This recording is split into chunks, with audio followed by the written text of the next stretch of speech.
Alrighty, I hope everybody had a very nice Christmas. I'm assuming you're not doing this before Christmas Day and you're doing this sometime probably the day before it's due, but that's okay. I hope you had a nice Christmas break. So I believe you have already watched. If you haven't, you need to stop right here and go watch that video about how capacitance works. That's from YouTube. And then you have this PowerPoint, and after you're done with this, you're going to work the problems on capacitance, and that should be it. So we're going to go ahead and get started. On the screen here, you'll see a couple of pictures of different capacitors. They come in all shapes and sizes depending on how they're made, and they're used for a variety of purposes, but they're very important, and you'll find them on all types of circuit boards. We use capacitors for a lot of different things. So what is a capacitor? It's any device that can store some charge in order to use it for later on. And it's basically composed of two plates, excuse me, two metal plates that are parallel. Okay, I don't know where I was because I was interrupted, so we're going to start again. So we have parallel plates. They are charged, and you connect one side to one side of the power supply or the battery, and the other plate gets connected to the other side, and therefore they charge up. And then you can take that charge that's stored on those plates and use it later on down the road if you need a quick surge of charge. That's what the capacitors themselves can do. And you can see on the picture on the right that you can take those plates and roll them up into a smaller bundle so that they're not taking up such huge space. That allows you to get a lot more area of plate into a smaller, actual physical package. So here's some uses of capacitors. We use them for backup in computers, for the energy backup if you have like a surge protector in your computer to keep it from, or if the power supply, if we lose power and you have an energy backup on your computer, that does that. Strobe lights on cameras, flashes, any of those things that have to give you a quick flash of power, those are capacitors. The power buttons on a lot of your computers or the power buttons on your televisions, they give a quick surge of power to get everything turned on. Those will usually be capacitors. Underneath keyboards, when you press down on a key, you're actually pressing down on a capacitor and you're changing its capacitance a little bit, and then your computer can take that change in signal and turn it into an actual, physical something on the monitor itself. Touch monitors, any of those, like any iPod Touch, any of those things that you have to physically touch, those are capacitors also. Heart defibrillators, of course, that's a quick surge of power very quickly that you would need, so that will use a capacitor also to charge up. So how do they work? You attach them to a voltage, and the capacitor plates charge up quickly, and they store that charge until you give them an opportunity to discharge the charge. The amount of charge that they can store is directly dependent on how much voltage you hook them across. It's also going to be dependent on the capacitor itself, like how much capacitance it has, and that depends on the size of the plates and also how close together the plates are. The larger the plates, you're going to tend to be able to store more charge, and the closer they are together, that makes a difference because it's going to depend on which point the capacitor breaks down and the charge starts jumping between the two plates, which you don't want to have that happen. So you try to keep the plates far enough apart from each other so that you don't have charge jumping from one plate to the other, which would be a breakdown of your capacitor, which is never good. So some formulas that go with capacitance. The big one is the charge on a capacitor is equal to the capacitance times voltage across the plates. The capacitance is a measure of how much, the value of that capacitor itself. It's measured in a unit called a farad, or F for farad, capital F, and a farad is a coulomb per volt. The other formula is how do you find the capacitance of a capacitor, and that depends on the actual the geometry of that capacitor, basically how large the plates are, the area of the plates, and the distance between the plates. How close do you put the plates together? The only other little thing, you can see the formula there, is that little epsilon naught, that little squiggly E. That's called the permittivity of free space. It's a constant. You're going to use the same constant every time. It's 8.85 times 10 to the minus 12 coulomb squared per Newton meter squared. So you're going to end up using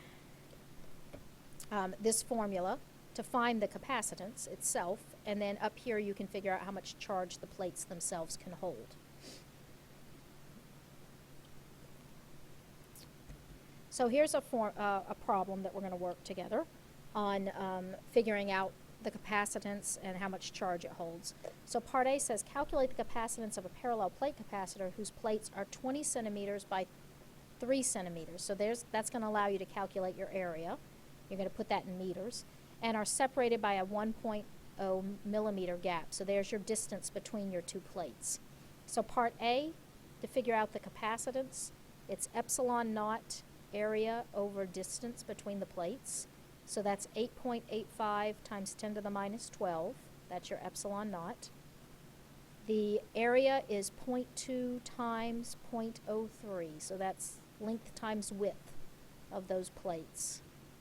And then the distance between them is 1 times 10 to the minus 3, because we're going to put that in meters. When you calculate that out, you get a capacitance of 5.31 times 10 to the minus 11 farads. So that's part A.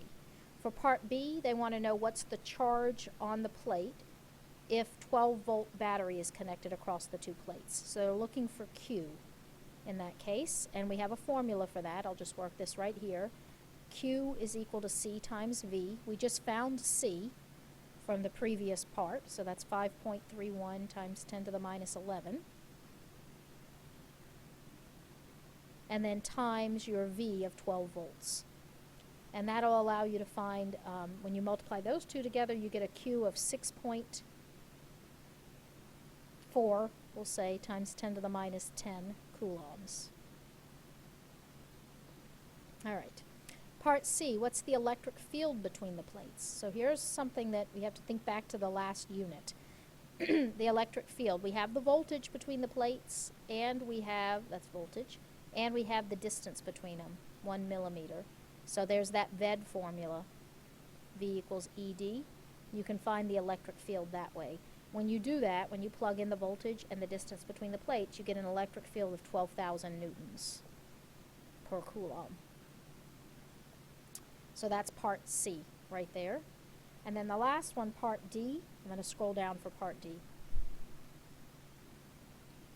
To work part D, estimate the area of the plates needed to achieve a capacitance of 1 farad, which is a typical capacitance found in the power backup of your computer. So we have to figure out how large do the plates have to be in order to have that. So we'll do 1 farad is your capacitor, 8.85 times 10 to the minus 12 is your epsilon naught.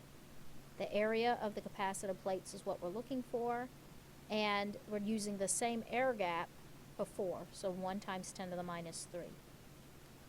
So when you plug that in, you bring the 1 times 10 to the minus 3 over, you multiply it up, you divide by the 8.85 times 10 to the minus 12, you end up with an area, a very large area, 1.13 times 10 to the 8th meters squared.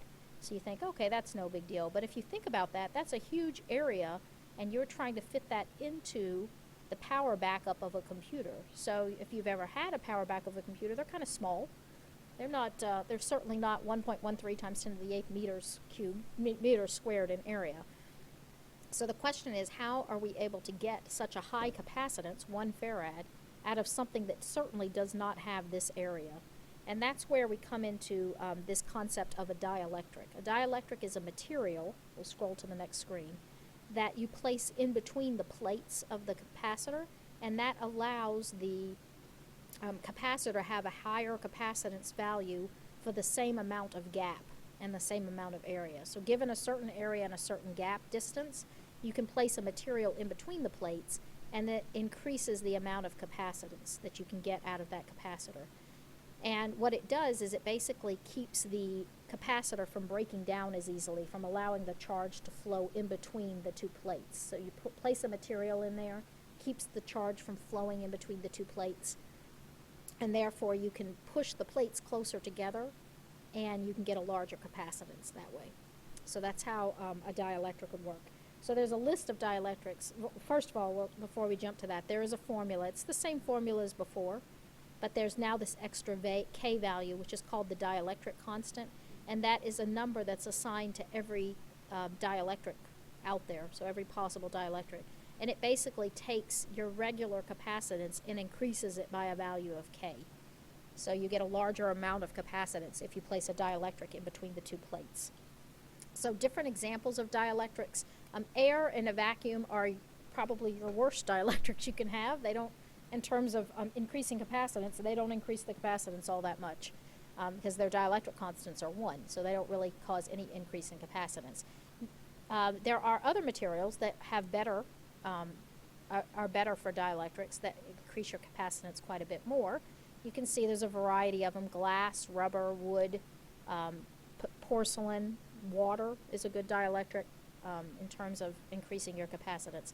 So any of those materials that would keep the charge from flowing between the two plates could be considered a good dielectric.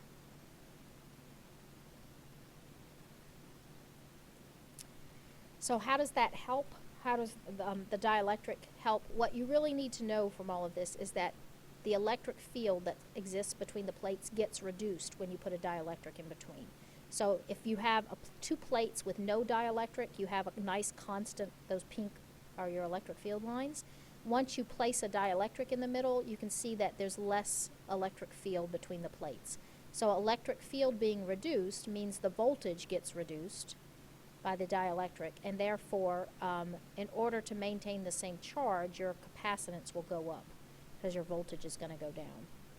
So you get an increase in capacitance in order to maintain the same amount of charge. So that's what ends up happening. But it's a reduction of electric field, and it basically, like I said, the dielectric keeps any charges that would want to flow between the two plates. It keeps them from being able to flow, and it keeps your capacitor from being able to break down as easily. So here is a formula for figuring out what the dielectric is. You have an area given already and a plate spacing in millimeters, which you'll have to convert to meters, and they tell you the amount of charge the capacitor is able to hold, and they tell you it's a 9-volt battery, so there's your voltage.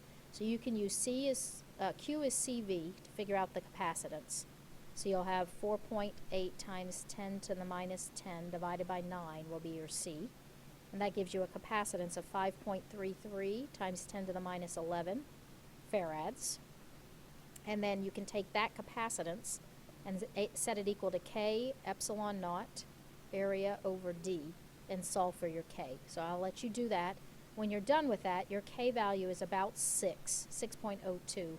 The question is, what is the dielectric? So if you scroll back a few slides, you can kind of look at this list and see there's not one that's, porcelain is exactly 6, but a lot of these range in the value of 6. So you can't say exactly what it is, but it could be a type of wood or a type of rubber or a type of mica even, or glass. So any of those would be considered, those could be capacitors, dielectrics with a dielectric constant of 6. All right, the last little bit is the formula for how much energy can be stored in a capacitor. And so the energy that is stored in the capacitor is equal to how much work it takes to charge it up. And you have a couple of formulas. They're actually all the same formula, just with the Q replaced with, in this one, the Q gets replaced with a CV. So you get 1/2 CV squared. And in this, so you can kind of see how they have rearranged it. This one, they, again, something else. The V gets replaced with a C over Q, or Q over C, pardon me, to get over here. So it's all the same formula, just replacing various things. So there's a couple of problems here for you to work. I'm not gonna work them for you, but I will tell you what the final answers are so that you can check your answers against mine. The first one, the final answer is 3 joules. And the second one, the capacitance is 0.0123 farads. So work those problems and check them against mine, make sure you're good, and then go and finish up the, work on the worksheet for capacitor. And that is it. And I will see you guys on Monday.